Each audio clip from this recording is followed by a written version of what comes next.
Niyazi ağa, Allah rahmet eylesin, hapsxo'rluydu, doğma hapsxo'rluydu. Babası Hafız İbrahim ağaydı.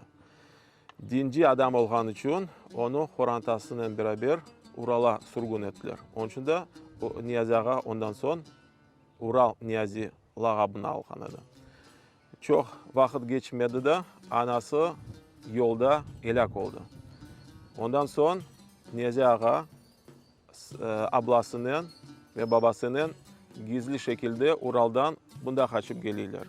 Babası ondan son Karasu bazarın etraflarında Toban çerinde açlıktan öldü.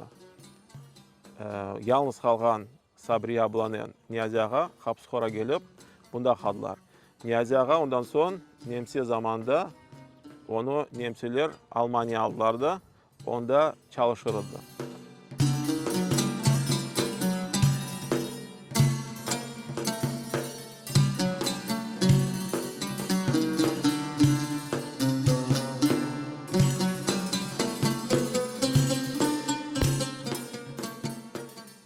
Niyazi ağa hart olğan son 90-cı seneleri kadının beraber bunda geldi, hapsxo'ra geldi.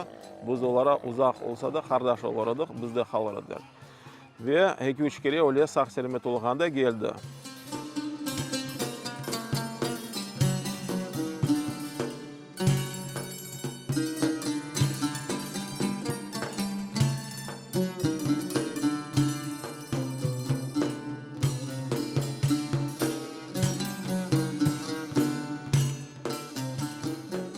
Balları ve kadını Niyazi hapsxo'rluydu, bir iz kaldırır diye bunda bir şey yapmaya istediler. Babam o vakit dinci metresi dedi, siz köpür yapkancıyız ya da başka şey yapkancıyız, hapsxo'rda bir cami kurunuz dedi.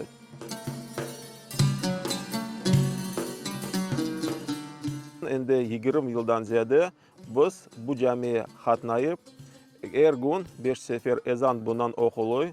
Teravih namazlar da bunda kılınıyor. Eğer tüm Kur'an-ı Kerim'i öğrenmeyi isteyen balaçıklar ya da kadınlar çıksa işte bu da camide biz ders veriyor.